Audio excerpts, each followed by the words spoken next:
The moment her words hit me, it felt like a blade had slipped between my ribs, cold and precise, leaving no blood but stealing my breath.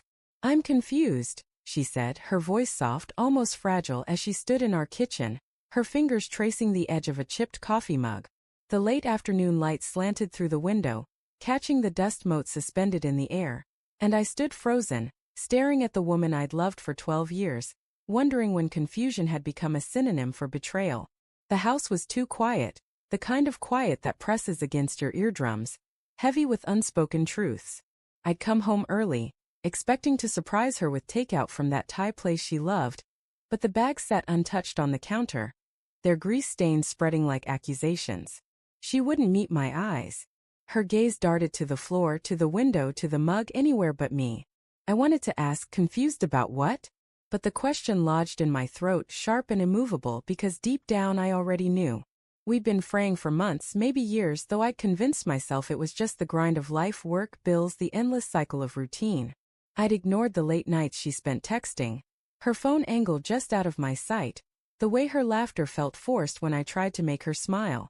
I told myself it was stress, that she was tired, that we were fine. But standing there, watching her fidget, her lips trembling as if holding back a flood, I realized I'd been lying to myself as much as she'd been lying to me. "Do you want to talk about it?" I finally asked, my voice steady despite the tremor in my chest. She shook her head, a small jerky motion, and set the mug down with a clink that echoed like a gunshot in the stillness. "Not now," she whispered, and the words felt like a door slamming shut. I nodded, because what else could I do? I picked up the takeout bags, their weight suddenly unbearable, and carried them to the fridge, each step heavy with the knowledge that something was breaking, something I couldn't name yet. That night, I lay awake beside her, the space between us in bed wider than the Grand Canyon.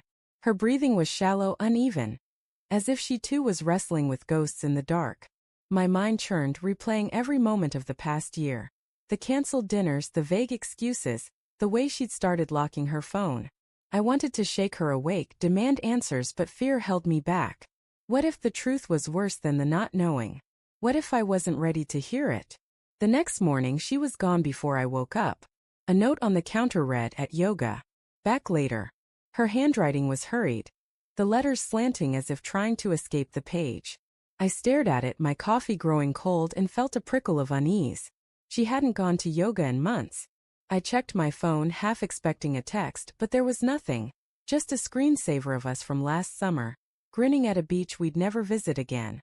I opened her laptop, left carelessly on the dining table, and my heart pounded as I typed her password. It still worked. That small victory felt like a betrayal of its own. Her email was open, and there it was staring back at me. A thread with someone named Chris. Not a name I knew, not a colleague or friend she'd ever mentioned. The subject line was blank, but the messages weren't. "I can't stop thinking about you. When can we meet again?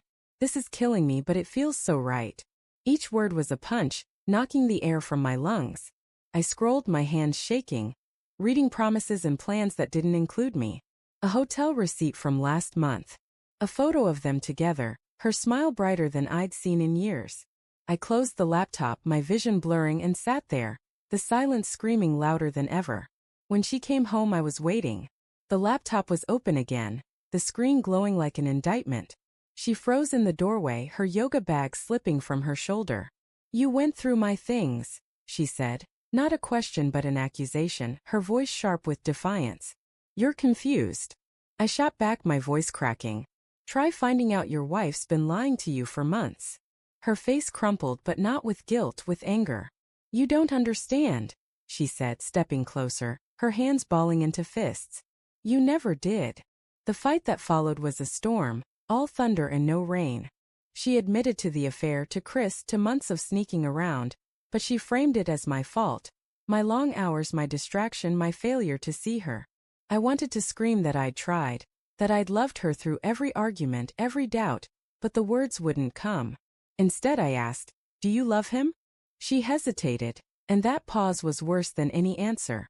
"I don't know," she said finally, her voice barely audible. "I just know I'm not happy here." The days that followed were a blur of cold civility. We moved around each other like strangers, her in the guest room, me on the couch. I hired a lawyer not out of spite but because I needed something to hold on to, something to make sense of the chaos. He was calm, methodical, laying out options like pieces on a chessboard, but every word, custody, assets, separation, felt like a nail in the coffin of the life we'd built. I didn't want revenge. I wanted her to feel the weight of what she'd done, to understand the hole she'd carved in me. One night, I found her crying in the kitchen, the same mug in her hands now cracked along the rim. "I didn't mean for this," she sobbed, and for a moment, I saw the woman I'd married, flawed, human, lost. I wanted to hold her, to tell her we could fix it, but the image of her with him, laughing free, burned too brightly. "You chose this," I said, and the words tasted like ash. She nodded, tears falling onto the counter, and I walked away, my heart breaking all over again. The lawyer's office was sterile, the air thick with the scent of paper and ink. We signed the papers in silence, her signature shaky, mine deliberate. Outside, the sky was gray, heavy with the promise of rain. I didn't look at her as we left, didn't say goodbye. I drove home, our home now just mine, and sat in the empty kitchen, the Thai takeout long gone, the mug still on the counter. I picked it up, felt the crack under my thumb and let it fall. It shattered, pieces scattering across the floor.